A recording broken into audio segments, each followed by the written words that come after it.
நீங்கள் பார்த்துக் கொண்டிருப்பது உங்கள் விஜய்.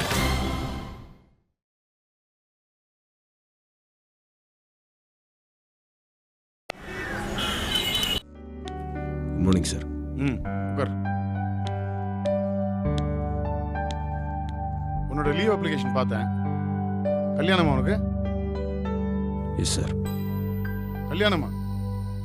இல்லை சார், அது ஒரு பெரிய கதை சார். நான் கேட்டது சிம்பிள் கொஸ்டின். அது எஸ் ஆர்னு ஒரு வார்த்தையில் பதில் சொல்லு. கல்யாணமா? Yes sir. உன்னோட பர்சனல் விஷயங்களில் நான் தலையிடுறேன், நீ தப்பாக நினைக்காத. நம்மளை சுற்றி நடக்கிற விஷயங்கள் நல்லதாக நடக்கிறப்ப நம்ம சந்தோஷப்படுறோம். நம்ம சம்மந்தப்படலைன்னா கூட நம்மளை சுற்றி நடக்கிற விஷயங்கள் தவறாக நடக்கிறப்ப அது நம்மளை பாதிக்குது. சொசைட்டியில் ஒருத்தர் நல்லவனாக இருக்கிறப்ப சுற்றி இருக்க 4 பேரை அது இன்ஃப்ளூயன்ஸ் பண்ணும். அடடா, அவர் நல்லவராக இருக்காரு, அப்படி இருந்தால் கூட இந்த உலகத்தில் வாழ முடியும் போலயே அப்படின்ற நம்பிக்கையை 4 பேருக்கு கொடுக்கும். அதே மாதிரி தான் மோசமான விஷயங்களும். நியாயமாக நடக்க வேண்டிய விஷயத்த ஒருத்தர் 100 ரூபா லஞ்சம் கொடுத்து உடனடியாக சாதிக்கிறப்ப அதுவும் நம்மளை பாதிக்கும். நம்ம எதுக்கு இதுக்கெல்லாம் ரொம்ப நேரம் வெயிட் பண்ணோம்? அவன மாதிரியே நம்மளும் லஞ்சம் கொடுத்து இந்த விஷயத்த சாதிச்சிருக்கலாமே அப்படின்னு தோணும். நான் என்ன சொல்ல வரேன்னு உனக்கு புரியுதா? நீங்கள் என்ன சொல்கிறீங்கன்னு புரியுது சார், ஆனால் எதுக்காக சொல்கிறீங்கன்னு தான் புரியல. நான் யாரை வேணா லவ் பண்ணுவேன், யாரை வேணா கல்யாணம் பண்ணிக்குவேன், அதை கேட்கறது நீ யாரு அப்படின்னு என்னை பார்த்து கேட்டக்கூடாதுங்கிறதுக்காக தான் நான் இவ்வளோ நேரம் பேசிட்டு இருக்கேன். ஒரு காதல் கல்யாணத்தில் முடிகிறப்ப அது இன்னும் 4 காதலுக்கு எக்ஸாம்பிளாக இருக்கும். காதலிக்கிற சில பேருக்கு நம்பிக்கை கொடுக்குது. இப்போ புரியுதா நான் என்ன சொல்ல வரேன்னு? சார், ராஜிக்கும் உனக்கும் நடுவில் என்ன பிரச்சனைன்னு எனக்கு தெரியாது. எதனால் நீங்கள் பிரியறதுக்கு முடிவெடுத்தீங்கன்னு எனக்கு தெரியாது. எந்த சூழ்நிலையில் இன்னொரு பொண்ணை கல்யாணம் பண்ணிக்க போறேன்னு எனக்கு புரியல. நியாயமான காரணங்கள் நடுவில் இருக்கலாம், ஆனால் பொதுவாக வெளியிருந்து பார்க்குறப்ப உங்களோட அந்த பிரிவு அவ்வளோ ஆரோக்கியமானதாக எனக்கு தோணலை. உங்கள் 2 பேரும் நான் பல தடவை பார்த்துருக்கேன். உங்களுக்குள்ளே இருக்கிற நட்பு, அண்டர்ஸ்டாண்டிங், எவ்வளோ சண்டை போட்டாலும் உடனே திரும்பவும் ஒருத்தர் புரிஞ்சுக்கிட்டு சேர்றது, இப்படி சோ மெனி திங்ஸ். என்னடா அவன் ரூமில் தானே உட்காந்துருக்கான், இவனு என்ன தெரியும் நினைக்காத. எனக்கு எல்லாமே தெரியும். நானும் வயசை தாண்டி வந்தவன் தான். என்னோடதும் ஒரு காதல் திருமணம் தான். நீங்கள் 2 பேரும் சேர்ந்து இருக்கணும்னு என்னால் ஆர்டர் போட முடியாது. ஆனால் யோசிங்கன்ற சஜஷன் மட்டும் நான் தரேன். தீர்க்க முடியாத பிரச்சனைகள் எதுவுமே கிடையாது. அதே மாதிரி 100% திருத்தமான பர்ஃபெக்ட் மேட்ச்னு எதுவும் கிடையாது. ஒருத்தருக்கு ஒருத்தர் விட்டு கொடுக்கறதும் அவங்கள மாற்றிக்கணும்னு நினைக்கிறதும் தான் வாழ்க்கை. இதை நீ ஏற்றுக்கலாம், ஏற்றுக்காம போகலாம். பேசி பழகி புரிஞ்சுக்கிட்ட ஒருத்தரை விட யாருன்னே தெரியாத ஒரு பொண்ணு எப்படி பெட்டரா இருக்க முடியும்?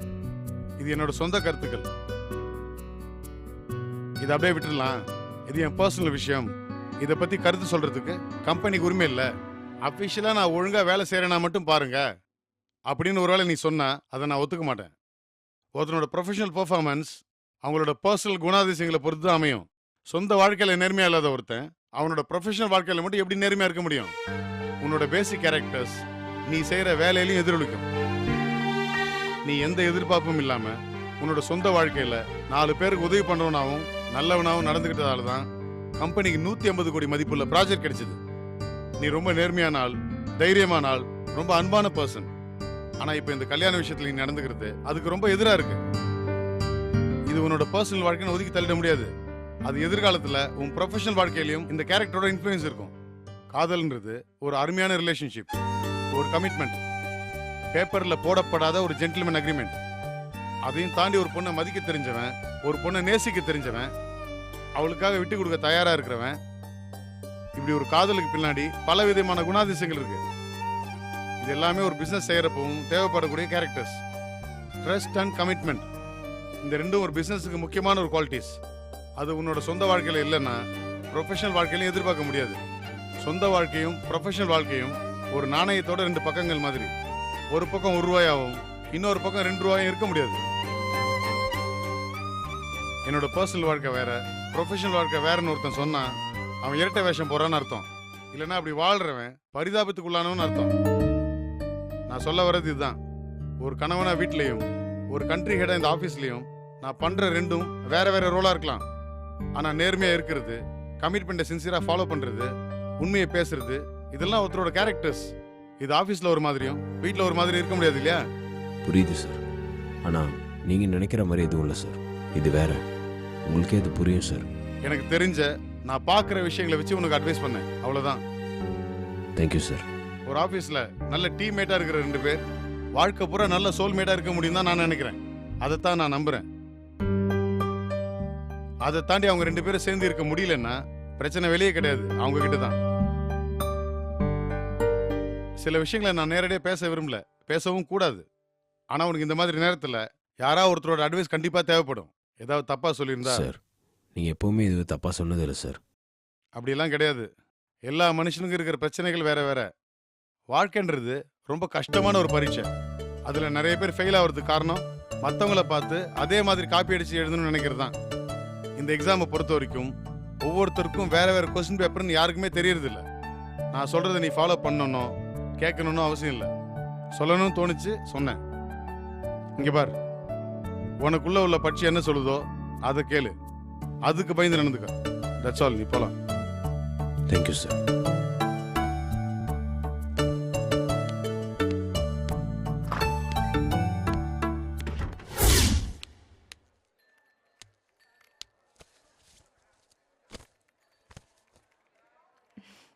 ஹாய்.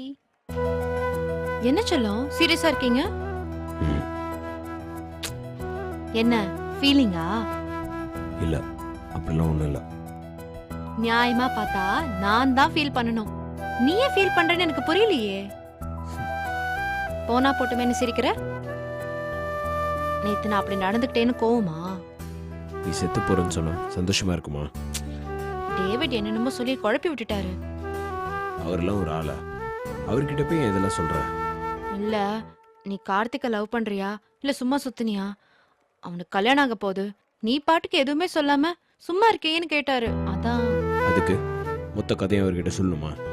தெரியாம சொல்லிட்டேன், விடுப்பா. என்ன தெரியும் சொல்லுவா? ஏய், நீ ஃபீல் பண்றதுக்கும் நான் டேவிட் கிட்ட பேசினதுக்கும் ஒரு சம்பந்தமும் கிடையாது. வேற ஏதோ விஷயம் இருக்கு. அது என்னன்னு சொல்லு. அது ஒன்றும் இல்லை.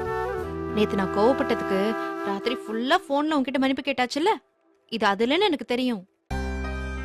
ராத்திரி தூக்க கலக்கத்துல நான் மன்னிப்பு கேட்டது கூட உனக்கு மறந்து போச்சு. இல்லை, ஞாபகம் இருக்கு. அப்புறம் என்ன? அது வந்து ஒழுங்கா மறைக்காம என்ன விஷயம்னு சொல்லு கார்த்திக். விஸ்வநாதன் சார் என்னை கூப்பிட்டு திட்டினாரு. ஐயோ, ஏன்? நீ சாரோட செல்ல குட்டியாச்சே. சாருக்கு அப்படிலாம் யாருமே கிடையாது. தப்பு பண்ண பெத்த பிள்ளையா இருந்தாலும் ஷட்டப்பன் கேட்டவர் தான். நீ என்ன தப்பு பண்ண?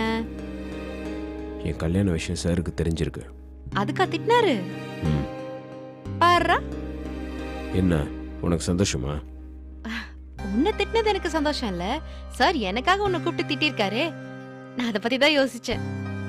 ம், அவர் பொதுவா பர்சனல் விஷயங்கள்ல தலையிட மாட்டாரே. அப்படி சொல்லிக்கிட்டு தான் எதுக்கும் திட்டினாரு. சரி, சார் என்ன சொன்னார்னு சொல்லு.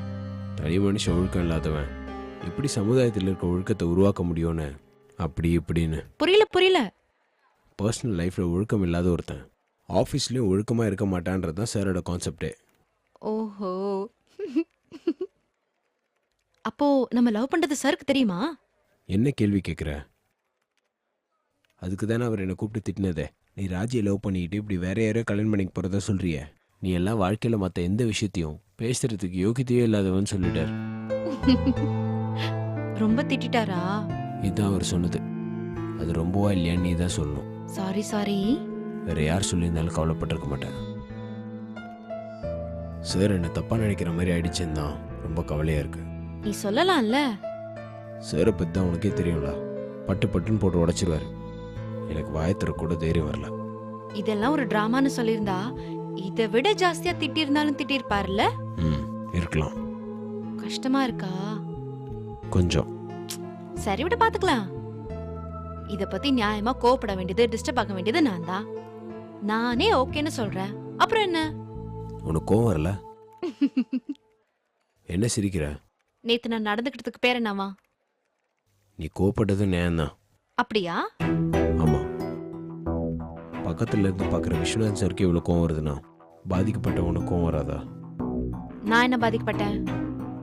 இதுல நியாயமா பாதிக்கப்பட்டதுன்னா அது நீதான். ஆமா கார்த்திக், யாரும் முகம் தெரியாத பொண்ணுக்காக நீ காதலிக்கிற பொண்ணு கிட்ட, உன் ஃப்ரெண்ட்ஸ் கிட்ட, ஆபீஸ்ல எல்லா பக்கமும் அவமானப்பட்டது நீதானே. உன் அம்மா அப்பா சொந்தக்காரங்க முன்னால உனக்கு அவமானம், செலவு, இதெல்லாம் எதுக்காக நீ பண்ண? அந்த பொண்ண அவ காதலிச்ச பையனோட சேர்த்து வைக்கணும்னு தானே? இப்படி யாரோ ஒரு பொண்ணோட காதலுக்காக இவ்ளோ கஷ்டங்களை தாங்கிக்கிட்டவன் நீ, உன்னோட காதல் தோத்து போயிடுமா? நான் இருக்கேன்டா. என்ன பிரச்சனை வந்தாலும் உன் கூட நிக்கிறேன். உன் கல்யாணத்துக்கு குதிரையில வந்து உன்னை சிறைய எடுப்பேன். கவலைப்படாத. இனிமே உன் கண்ணுல இருந்து வர கண்ணீர் ஆனந்த கண்ணீரா தான் இருக்கணும். அழாத கார்த்திக், நான் இருக்கேன்ல.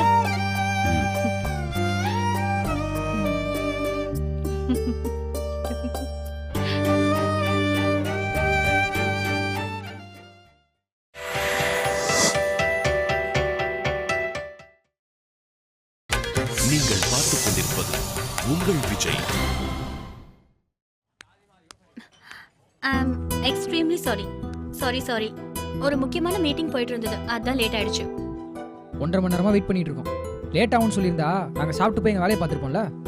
Sorry Madan, sorry. எங்களுக்கு ஒண்ணும் இல்லம்மா. வேலை செய்யாம நாங்க வெயிட் பண்ணிட்டு இருந்தா உன் கம்பெனிக்கு தான் நஷ்டம். நீ சிரிக்கிறதெல்லாம் இருக்கட்டும். எங்களை எப்போ ஒரு வெயிட்டான இடத்துக்கு கூட்டிட்டு போய் லஞ்ச் தர போற? தாராளமா போலாம். நீங்க எப்போ ஃப்ரீன்னு சொல்லுங்க, போலாம். முன்னெல்லாம் ஸ்டார் ஹோட்டல்ல சாப்பிட போகணும்னாலே எனக்கு பிடிக்கல. நம்ம கேண்டீன் ஃப்ரைட் ரைஸ் தான் டேஸ்டா இருக்கும்னு சொல்லுவேன். நம்ம கேண்டீன் ஃப்ரைட் ரைஸ் டேஸ்ட் தான் இருந்தாலும் நம்ம எல்லாரும் ஒரு நாள் ஜாலியா ஒரு ஸ்டார் ஹோட்டலுக்கு டின்னருக்கு போலாம். என்ன ஸ்வேதா, ஒரே குஷி மூட்ல இருக்க போல இருக்கு. ஒண்ணும் இல்ல மஞ்சு, இந்த கம்பெனி எடுக்கிறப்போ நம்ம எல்லாரும் ஒண்ணா இருக்க போறோம் அப்படிங்கிற சந்தோஷம் இருந்துச்சு. ஆனா கம்பெனி என்ன ஆகும் அப்படிங்கிற ஐடியா யாருக்குமே இல்ல. பட் இப்போ நிலைமை அப்படி இல்ல. அதுக்குள்ள அப்படி என்ன ஆயிடுச்சு? பெருசா ஒன்றும் ஆகல. ஆனா லாபம் வரும் அப்படிங்கிற நம்பிக்கை எனக்கு வந்துருச்சு. பாருடா. ஆமா மஞ்சு. என்ன திடீர்னு நம்பிக்கை அது இதுன்னு சொல்ற? ஒன்றும் இல்ல, நம்ம கம்பெனிக்கு புதுசா ஒரு சிஎஃப்ஓ வந்திருக்காருல்ல. அவனுக்கு என்ன? அவர் ரொம்ப நாலேஜபிளான ஆளு தெரியுமா. இதெல்லாம் பண்ணா சரியா வரும்னு ஒரு சின்ன பிசினஸ் பிளான் போட்டு கொடுத்தாரு மதன். அதை பார்த்தேன். அதுக்கப்புறம் எனக்கு ஒரு பெரிய நம்பிக்கையே வந்துருச்சு. என்ன சொல்றான்? எப்படி செலவை கம்மி பண்ணணும், சேல்ஸை எப்படி இம்ப்ரூவ் பண்ணலாம், அப்படி இப்படின்னு அது ஒரு பெரிய பிளான் மதன். என்ன சொல்லியிருப்பான்? 80 பேர்லாம் தேவையில்ல, 50 பேர் ஆக்குனா கம்பெனிக்கு 2-3 லட்சம் லாபம் வரும்னு சொல்லியிருப்பான். சேச்சா, ஃபினான்ஸ் டிபார்ட்மெண்ட்டை பற்றி எங்களுக்கும் தெரியும். எக்ஸல் ஷீட்டை வச்சுக்கிட்டே நல்லா படம் காட்டுவானுங்க. எல்லா ஏடு சுரக்காமும் கறிக்கு உதவாது. சும்மா வாய்க்கு வந்தபடியெல்லாம் குற்றம் சொல்லாத மதன். இப்போ எதுக்கு அவனை பற்றி சொன்னால் உனக்கும் வருது? அவனை பத்தி சொல்றேன்னு எனக்கு ஒன்றும் கோவம் வரல. நீ லூசுத்தனமா பேசுறதுதான் கோவம் வருது.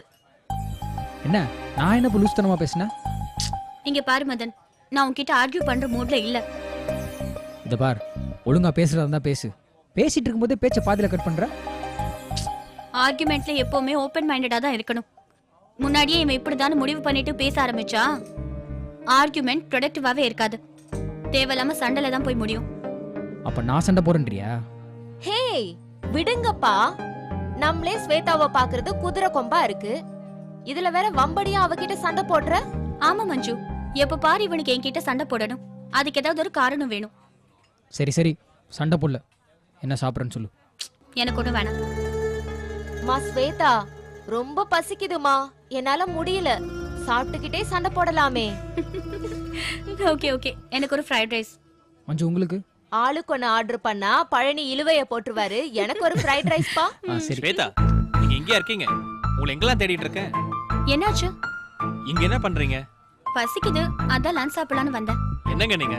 மலேசியால இருந்து ராஜேந்திரன் வந்திருக்காரு. இன்னைக்கு தாஜ்ல லஞ்ச்னு சொன்னனே, மறந்துட்டீங்களா? சாரி, மறந்து போயிட்டேன். சரி வாங்க. மஞ்சு, சாரி மஞ்சு, சுத்தமா அந்த மீட்டிங்கே நான் மறந்துட்டேன். நீங்க சாப்பிடுங்க, நான் கிளம்புறேன். சாரி மதன், சாரி மஞ்சு. லட்சுமி, அம்மா வந்திருக்காங்க. ஹேய், என்னடா சொல்ற? உங்க அம்மா ஆபீஸ்க்கு எதுக்கு வந்தாங்க?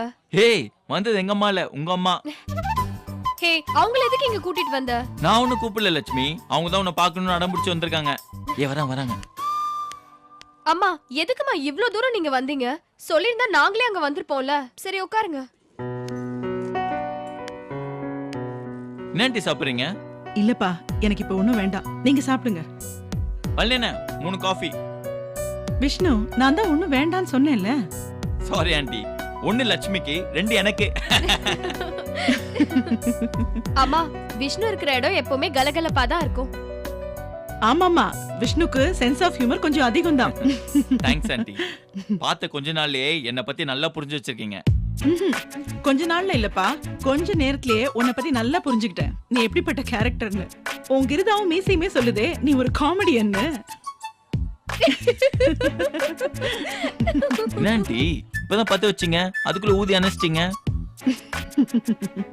பாருங்க ஆண்டி, என்ன நீங்க காமெடியன் சொன்னதும் லட்சுமிக்கு செம சந்தோஷம்.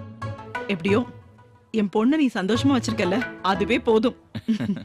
உன்ன மாதிரி ஒருத்தர் லக்ஷ்மி கூட இருக்கிறது எனக்கு ரொம்ப சந்தோஷம்தான்.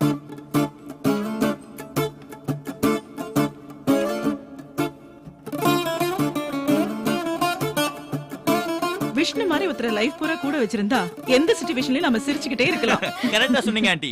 லட்சுமி கொஞ்சம் உரைக்கிற மாதிரி கொஞ்சம் அழுத்தி சொல்லுங்க. ஏய் போதும் போதும், போ போய் காஃபி எடுத்துட்டு வா. பாத்தீங்களா ஆண்டி, நீங்க என்ன புகழ்றது லட்சுமி பிடிக்கல. என்ன உன்னை புகழ்ந்துட்டாங்கன்னு ஓவரா ஃபீல் பண்ற? போ போய் காஃபி எடுத்துட்டு வா. என்னம்மா, ஏதாவது முக்கியமான விஷயமா? ஆமா, முக்கியமான விஷயம்தான். எதுவா இருந்தாலும் வீட்லயே பேசலாம்ல, எதுக்கு இவ்ளோ தூரம் வந்தீங்க? என்னமோ தெரியல லக்ஷ்மி, இப்பவே உன்கிட்ட சில விஷயங்களை பேசணும்னு தோணுது. என்ன விஷயமா? எல்லாம் கல்யாண விஷயமா தான். அதுக்குள்ள என்னம்மா அவசரம்? உனக்கு அவசரம் இல்லம்மா, எனக்கு அவசியமா படுதே. நான் நல்லா இருக்கும் போதே உனக்கு ஒரு நல்ல இடமா பார்த்து உன்னை கல்யாணம் பண்ணி கொடுக்கணும்னு தோணுதேம்மா. நல்ல விஷயத்த தள்ளி போடக்கூடாதுன்னு பெரியவங்க சொல்லிருக்காங்க. அதனாலதான். நீங்க என்னமோ சொல்றீங்க, எனக்கு ஒண்ணுமே புரியல. அப்புறம் காஃபி சாப்பிட்டே பேசலாமே ஆண்டி. வேண்டாம்ப்பா. இன்னொரு மாதிரி பாக்குறீங்க, ஏதாவது ப்ராப்ளமா? நீங்க இருக்கிறது தான் ப்ராப்ளம். அம்மா என்கிட்ட தனியா பேசணுமா? சரி, அப்ப நான் கிளம்புறேன். அதெல்லாம் ஒண்ணும் வேணாப்பா, நீ இங்கே இரு. உன்னையும் வச்சுட்டு பேசினாதான் இந்த விஷயம் கரெக்டா வரும்னு எனக்கு தோணுது. என்ன விஷயம் ஆண்டி? எல்லாம் லக்ஷ்மி கல்யாண விஷயமா தான்ப்பா. கல்யாண விஷயமா? அது என்ன வச்சுக்கிட்டா? ஆமா விஷ்ணு, எனக்கு என்னமோ இந்த விஷயத்த உன்னை வச்சுட்டு பேசினாதான் உடனே ஒரு நல்ல முடிவு கிடைக்கும்னு தோணுது. புது மாப்பிள்ளைக்கு நல்ல யோகமடா, அந்த மணமகள்டா வந்த நேரமடா. புது மாப்பிள்ளைக்கு நல்ல யோகமடா. அம்மா, இந்த விஷயத்தை நம்ம வீட்லயே டிஸ்கஸ் பண்ணலாம். அதெல்லாம் முடியாது. இந்த விஷயத்தை இங்கேயே இப்பவே பேசி முடிச்சாகணும். என்னாண்டி நான் சொல்றது? கரெக்ட் விஷ்ணு. அப்ப என்ன ஆண்டி சொல்லுங்க, எங்க எப்ப கல்யாணத்தை வச்சுக்கலாம்? லக்ஷ்மியை விட விஷ்ணு தான் கல்யாணத்துக்கு ரொம்ப அவசரப்படுற மாதிரி தெரியுது. பின்ன எவ்வளவு நாள் தான் லவ் பண்ணிக்கிட்டே இருக்கிறது? நெக்ஸ்ட் லெவல் போகணுமா? டேய், ஓவரா ஃபீல் பண்ணாதடா, கொஞ்சம் அடக்கி வாசி. அதான் ஆன்ட்டியே சொல்லிட்டாங்களே, அப்புறம் என்ன?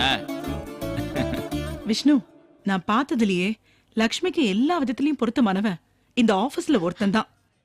அவன் யாருன்னு உனக்கே நல்லா தெரியும். சுந்தரி நீயும் சுந்தர ஞானம் சேர்ந்திருந்தால் திருவோணம். சுந்தர நீயும் சுந்தர ஞானம் சேர்ந்திருந்தால் திருவோணம். அந்த பையன்கிட்டயே நேரா இந்த கல்யாண விஷயத்தை பத்தி பேசுறது ஒண்ணும் தப்பு இல்லையேப்பா. பேசலாம் ஆண்டி, ஒண்ணும் தப்பு இல்ல. ஆமாப்பா, நீ சொல்றது சரிதான். நான் இப்பவே பேசிடுறேன். நீ கொஞ்சம் கார்த்தியை மட்டும் போய் கூட்டிட்டு வந்துடுறியா?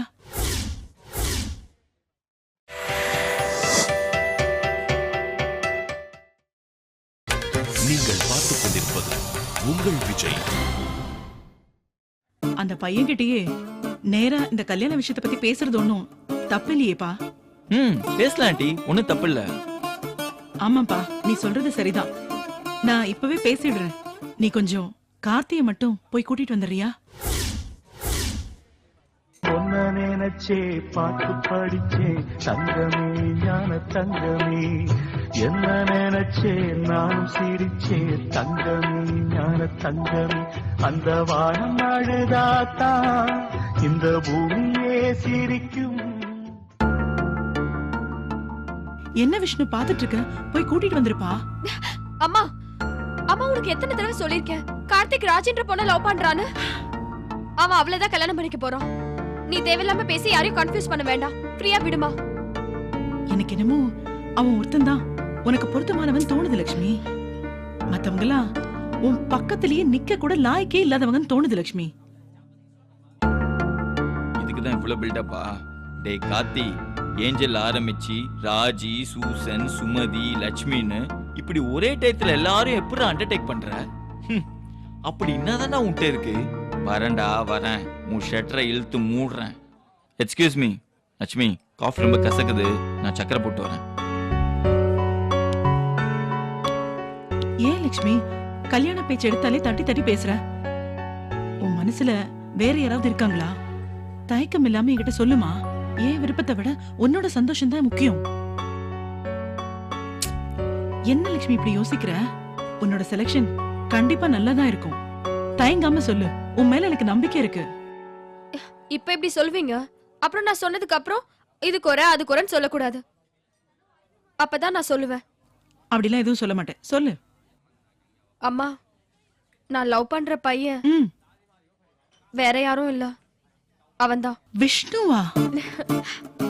ஆமா அம்மா, நான் அவனைதான் லவ் பண்றேன். அவனைதான் கல்யாணம் பண்ணிக்கணும்னு ஆசைப்படுறேன். அம்மா, நான் சொல்ல வேண்டியதை சொல்லிட்டேன். இனிமே நீங்க உங்க விருப்பத்தை சொல்லலாம்.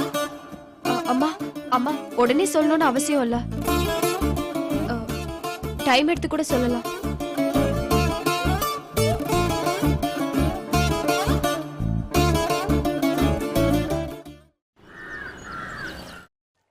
சரி மச்சான், கிளம்பலாமா? டேய் என்னடா? இல்ல ஒரு சின்ன ஹெல்ப். என்னன்னு சொல்றா? டேய், ஏதாவது ரொட்டேஷனுக்கு பணம் தேவைப்படுதா? சச்சா அதெல்லாம் இல்லடா. அப்புறம் என்ன? நாளையிலேருந்து நான் லீவு. லீவா? எதுக்கு? இல்லடா, வீட்டுக்கு அம்மா அப்பாலாம் வந்திருக்காங்க. ஓ, கல்யாண லீவா? ஏய் கடுப்பேத்ததடா. இல்ல என்ன விஷயம் சொல்லு. நீ கொஞ்சம் லீவ் போடுறியா? நானா? நான் எதுக்கு லீவ் போடணும்? டேய் போடு மச்சான். டேய், நீ லீவ் போடுறதே முதல்ல தப்பு. இல்ல என்ன வேற லீவ் போட சொல்ற? டேய் ஓவரா பண்ணாதடா, எனக்காக கொஞ்சம் லீவ் போடு. மச்சான், நீ நிஜமாவே கல்யாணம் பண்ணிக்க போறேன்னு சொல்லு. 2 நாள் இல்ல 20 நாள் லீவ் போட்டு உன் கூடவே இருக்கேன். இல்ல இந்த கல்யாணம் நிஜமாவே நடக்க போகுதுன்னு சொல்லு, இப்பவே லீவ் போட்டு உன் கூடவே வரேன். டேய் இருக்கிற டென்ஷன்ல நீ வேற படுத்தாதடா. நிக்க போற கல்யாணத்துக்கு நீயே இஷ்டம் இல்லாம லீவ் போட்டு போற, அதுக்கு என்ன என்னையும் சேர்த்து கூப்பிடுற? இல்ல மச்சான், கொஞ்சம் பயமா இருக்கு. டேய் சீரியஸா தான்டா சொல்றேன். 10 நாள்ல அந்த பையன் வந்துருவான் நம்பிதான் இந்த டிராமாக்கே நான் ஒத்துக்கிட்டேன். இப்படி கல்யாணத்துக்கு முந்தின நாள் வரைக்கும் கதையை இழுப்பான்னு எதிர்பார்க்கவே இல்லடா. பயப்படாதடா, வந்துருவான். அவன் அப்படியே வரலன்னா என்ன, அடிச்சு உதச்சு உன்னை கல்யாணம் பண்ணி வைக்க முடியுமா? நம்ம கையில தாண்டா எல்லாம் இருக்கு. நீ எதுக்கு தேவலாம் பயந்துட்டு இருக்க? இல்லடா, எல்லாமே தெரியுது. இருந்தாலும் நீ கொஞ்சம் கூட இருடா. ஏன்டா? இல்லடா, நீ கூட இருந்தா கொஞ்சம் தைரியமா இருக்கும். டேய், நான் கூட இருந்த இம்சன் சொல்லுவேடா. அதெல்லாம் சும்மா செல்லமா சொல்றதுடா. எப்படி என் வாழ்க்கையில ராஜி விட்டு சில விஷயங்களை யோசிக்க முடியாதோ, அதே மாதிரி உன்னை விட்டோம் சில விஷயங்களை என்னால யோசிக்க முடியாதுடா. டேய் என்னடா? ஆமாண்டா, ராஜி கிட்ட கோவப்படுறப்ப திட்டுறப்பெல்லாம் உள்ளுக்குள்ள பயந்து தாண்டா திட்டுவேன். ஆனா உன்கிட்ட கோவப்படுறப்ப திட்டுறப்பெல்லாம் நான் கொஞ்சம் கூட யோசிக்க மாட்டேன்டா. என்ன எனக்கு தெரியும், என் நண்பனி புரிஞ்சுப்பேன்னு. உன்ன மாதிரி ஃப்ரெண்டு வேறு யாருக்கிட்ட கிடைப்பான்? நான் எவ்வளோ ஈகோவில் இருந்திருக்கேன், ஆனால் அது உங்ககிட்ட கொஞ்சம் கூட கிடையாதுடா. நானே தப்பு பண்ணிட்டு கோவப்பட்டா கூட முதல் நாளில் நீ தான் சாரி சொல்லுவேன். அது விவரம் புரியாமல் சொல்கிறதில்ல, ஃப்ரெண்ட்ஷிப் விட்டு போயிடக்கூடாதுன்னு சொல்கிறது. டேய் நீ ஹீரோடா, ஆனால் என் கூட இருக்கிறப்ப எப்போ ஒரு காமெடி விஷயம் போட்டுப்பேன். என்னை ஹீரோ வைக்க அழகு பாப்படா. விட்டு கொடுக்கறது, எனக்கு ஒன்றுனா கோவப்பட்டு தட்டி கேட்கறது, இதெல்லாம் விட கண்ணை மூடிட்டு நீ என் மேலே வச்சிருக்க நம்பிக்கை, இப்படி சொல்லிட்டே போகலாம்டா. டேய் என்னடா இப்படி ஃபீல் பண்ண வச்சிட்ட? உண்மைதானடா சொல்கிறேன். டேய் பெரிய வத்தெல்லாம் பேசாதடா. இப்போ என்ன உனக்கு? நான் 4 நாள் லீவ் போடணும், அவள் தானே? நான் போடுறேன், போதுமா? வேற என்ன பண்ணணும்? என் கூடவே இரு மச்சான். இருக்கிறேன்டா, விடுறா. அது போதும் மச்சான், நீ சும்மா பக்கத்திலே இரு போதும். உலகமே ஏற்று வந்தாலும் ஓட விட்டுருவேன். டேய் கூல், பிரச்சனைலாம் ஒன்றும் வராது, கவலைப்படாத. இல்லை மச்சான், உள்ளுக்குள்ளே ஏதோ ஒன்று உறுத்திட்டே இருக்குடா. நம்ம நினைக்கிற மாதிரி இது அவ்வளோ ஈஸியாக முடியும்னு எனக்கு ஒன்றும் தோணலடா. பிரச்சனையை ஆரம்பிச்சாச்சு, இனி பாதியில் விட முடியாது. நீ கூட இருந்தால் நான் சமாளிச்சிருவேன். டேய் நான் இருப்பேன்டா, உன் கூடவே இருப்பேன். என்னை தாண்டி எவன் உன்னை என்ன பண்ணிடுவான் நான் பார்த்துறேன்டா. தேங்க்ஸ் மச்சான். டேய் தேங்க்ஸ் சாரி இது ரெண்டுமே ஃப்ரெண்ட்ஷிப் நல்லா சொல்லக்கூடாது, ரொம்ப கெட்ட வார்த்தை. மச்சான் நீ பாட்டு கோர்வையா பேசிட்ட, என்னால அவ்வளவு டீடைல் எல்லாம் பேச முடியாது. அதனால என் ஃப்ரெண்ட போல யாரு மச்சான்?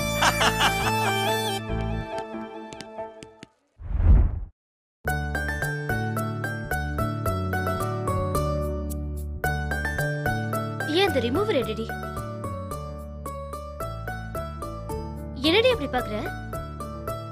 நடக்காத கல்யாணத்துக்கு இவ்வளவு மேக்கப் தேவையான பாக்குறியா? இல்ல இந்த கல்யாணம் நடந்ததுன்னா நல்லா இருக்குமேன்னு பாக்குறேன். என்னடி சொல்ற? இல்ல தோணுச்சு சொன்னேன். எதுக்கு தேவையில்லாம அதை பத்தி பேசிக்கிட்டு விடு. ஏய் எது சொல்ல வந்த? அப்புறம் பாதியிலே வேணான்ற என்ன விஷயம் சொல்லுடி. ஒண்ணும் இல்லடி, எனக்கு என்னமோ அந்த அருணை விட கார்த்திக் பெட்ரோன்னு தோணுது. சீ வாய் மூடு. ஏய் சும்மா பேச்சுக்கு தானே சொன்ன, நெருப்புனா வாய் வெந்துரு போதா என்ன? இங்க பாரு தேவையில்லாத விஷயத்தை பேசாத. சரி உன் மனசு தொட்டு சொல்லு, உனக்கு அந்த அருண் பெட்டரா இல்ல கார்த்திக் பெட்டரா? 100% எனக்கு அருண் தான் பெட்டர். அவனதான் நான் லவ் பண்ணேன், அவனதான் நான் கல்யாணம் பண்ணிக்கணும்னு ஆசைப்படுறேன். ஏய் சும்மா பேச்சுக்கெல்லாம் சொல்லாத, உண்மையை சொல்லுடி. ஹேய் இதுல உண்மை சொல்றதுக்கு என்ன இருக்கு? படிச்சிருக்கானா, அழகா இருக்கானா, நல்ல வேலையில இருக்கானா, இப்படியெல்லாம் கம்பாரிசன் பண்ணி லவ் பண்ண முடியாது. நான் அருணை உண்மையா லவ் பண்றேன், அவனதான் எனக்கு பிடிச்சிருக்கு. அப்போ உனக்கு கார்த்திக் பிடிக்கலையா? அப்படிலாம் கிடையாது. கார்த்திக் மேல எனக்கு நல்ல ஒரு மரியாதை இருக்கு. இப்படி ஒரு ஹெல்ப்ப யார் பண்ணுவாங்க? கார்த்திக்க கோயில் கட்டி கும்பிடணும்.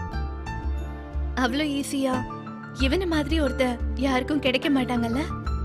ஆமா ஆமா நிச்சயமா கிடைக்க மாட்டான். அவனுக்கு ஏற்கனவே ஒரு லவ் போயிட்டு இருக்கு.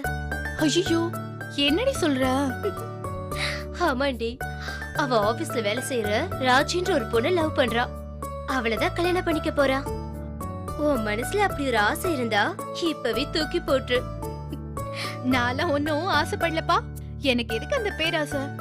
அம்மா மண்டபத்துக்கு வெளியே வைக்கிறதுக்கு நீயும் கார்த்தி ஒன்னா இருக்கிற மாதிரி ஒரு ஃபிளக்ஸ் அடிச்சிருக்காங்களே பாத்தியா? எதுக்கு? என்னடி தெரியாத மாதிரி கேக்குற? கல்யாணத்துக்கு முன்னாடி நாள் மண்டபத்துக்கு வெளியே வைப்பாங்களே, அதுல பாக்குறதுக்கு நீயும் கார்த்தியும் சூப்பர் ஜோடியா இருக்கீங்க. ஏய் அதெல்லாம் சும்மாடி. இந்த மாதிரி போட்டோல பக்கத்துல வச்சு பாக்கும்போது நல்ல ஜோடின்னு தான் தோணும். இப்ப நம்ம சினிமா பாக்குறோம், அவங்கள பாக்குறப்ப சூப்பர் ஜோடி நமக்கு தோணுது. அதுக்காக அவங்க எல்லாரும் கல்யாணம் பண்ணிக்கிறாங்க. அவங்க நிஜமான ஜோடியே இல்லடி. படத்துல பாக்குற ஜோடியை விட லைஃப்ல நம்ம கூட இருக்கிற ஜோடி தான் சூப்பர் ஜோடி. சரி சரி விடு. உன் எப்ப வரா? நாளைக்கு காலையில 10 மணிக்கு. ஏய் கரெக்டா வந்துடுறீ. கார்ல போற மாதிரி கிளம்பி போயிட்டு அப்படியே எஸ்கேப் ஆயிட வேண்டியதுதான். பயமா இருக்குடி. ஏய் என்ன நைஸா கிளம்பிடலான்னு பாக்குறியா? சிச்சி அப்படிலாம் இல்ல, பொதுவா சொன்ன. நீ பாட்டுக்கு பேசாம வா. வேற வழி, பழகின பழக்கத்துக்கு கூட வந்துதானே ஆகணும். ஏய் அருணோட நம்பர்ல இருந்தாண்டி போன் வருது. இன்னும் கிளம்புறியா? அவ வரப்ப உனக்கு என்ன வாங்கிட்டு வருதுன்னு கேக்குறதுக்கு தான் இப்ப கூப்பிட்டுருப்பாரு. ரொம்ப முக்கியம். ஹலோ சொல்லு அருண். சாரி சுமதி, நான் இப்ப இந்தியாவுக்கு வர முடியாது. நம்ம கல்யாணமும் நடக்காது.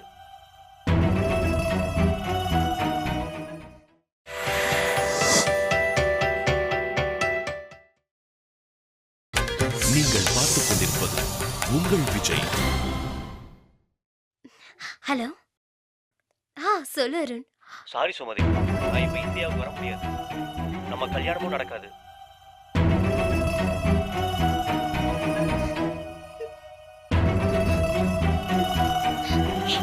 என்னாச்சு? அருண் ப்ளீஸ் அருண். அருண் நான் சொல்றது கேளு அருண் ப்ளீஸ். டேய் என்னடா சொல்ற? Fraud. Arun Arun sorry Arun please Arun. Arun Arun. ஏய் என்னடி ஆச்சு? என்னால வர முடியாது. நீ அந்த கார்த்தியை கல்யாணம் பண்ணிக்கோன்னு சொல்றாண்டி.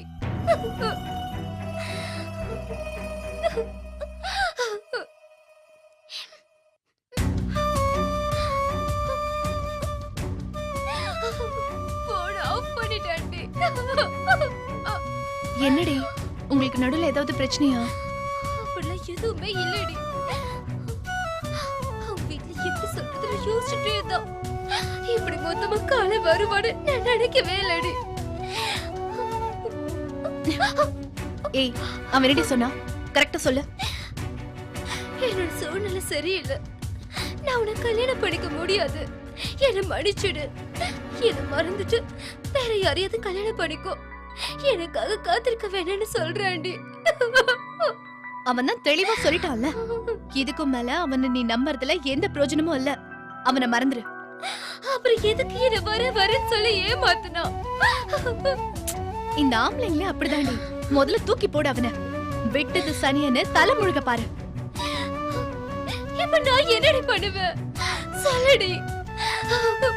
எல்லாம் போச்சு. செத்து போற தவிர வேற வழியே தெரியல. ஏய், லூஸ் மாதிரி பேசாத. ஒரே ஒரு விஷயத்தை மட்டும் ஞாபகத்துல வச்சுக்க. கல்யாணம் மட்டும் நம்ம கையில கிடையாது. நாம ஒன்னு ஆசைப்படுவோம், ஆனா நமக்கு மேல இருக்கிற கடவுள் வேற ஒன்னு ஆசைப்படுவாரு. அதுதான் உன் விஷயத்துல நடந்திருக்கு. கொஞ்ச நேரத்துக்கு முன்னாடிதான் நம்ம விளையாட்டா இந்த விஷயத்த பேசிட்டு இருந்தோம். ஆனா கடவுள் அதையும் உண்மையாக்கிட்டார் பாத்தியா? இப்ப நான் என்னடி பண்ணட்டும்? ஒண்ணுமே பண்ணாத, அப்படியே விட்டுரு. கார்டு அடிச்ச மாதிரியே உனக்கும் கார்த்திக்கும் கல்யாணம் நடக்கட்டும். அவன் எப்படி அதுக்கு ஒத்துப்பா? ஒத்துக்கிறானோ இல்ல முடியாதுன்னு ஓடி போறானோ, பிரச்சனை அவனுக்கு தானே. உனக்கு என்ன? நீ அவன் கிட்ட பேசினது, அவன் உனக்காக சம்மதிச்சது, இது எல்லாத்தையுமே மறந்துரு. அப்படி ஒரு விஷயம் நடக்கவே இல்ல. அது தப்புடி. தப்புதான், வேற வழியே இல்ல. தப்பிக்கிறதுக்கு வழி சொல்ற, ஒழுங்கா கேட்டுக்க. உங்க வீட்ல ஒரு பையனை பார்த்தாங்க, நீயும் சம்மதிச்ச, அவனும் சம்மதிச்சான். அவ்வளவுதான். உங்களுக்குள்ள வேற எதுவும் நடக்கல. அவன் வேண்டான்னு சொன்னானா அவன் சொல்லிட்டு போட்டும். அத உங்க அப்பா பார்த்து பாரு. நமக்கு ஹெல்ப் பண்றவங்களுக்கு நாம இப்படி பண்றது துரோகம் இல்லையா? ஆமா, எனக்கும் புரியுது. வேற என்ன பண்ண முடியும் சொல்லு? இங்க பாரு, கடைசி நேரத்துல அவனுக்கு வேற வழி இல்ல. எனக்கு தெரிஞ்சு அவன் உன்னை கல்யாணம் பண்ணிப்பான். உனக்காக இல்ல, அவன் குடும்ப மானம் மரியாதைக்காகவாது அவன் உன்னை கல்யாணம் பண்ணியே தீருவான். இது எப்படி நடக்கும்? அப்படியே இது நடந்தாலும் அவன் மனசாட்சி எப்படி என்னை ஏத்துக்கும்? மனசாட்சிக்கு என்ன சாட்சியில எதுவும் கிடையாது. ஒரு மாசம் முறைச்சிட்டு இருப்பான், அதுக்கப்புறம் எல்லாம் சரியாயிடும். இது பச்சை துரோகம்டி. பயங்கர பாவம். துரோகம் பாவம்னு பார்த்தா நீ தான் நடு தெருவில் நிக்கணும். பரவாயில்லையா? இவன் தான் உனக்குன்னு தலையில எழுதி வச்சிருக்கு. அதை யாராலையும் மாத்த முடியாது. எல்லாம் நல்லபடியா நடக்கும். முதல்ல கண்ணத்தோட. ஏய், எதுவும் நடக்காத மாதிரி இருடி. நான் இருக்கேன்ல.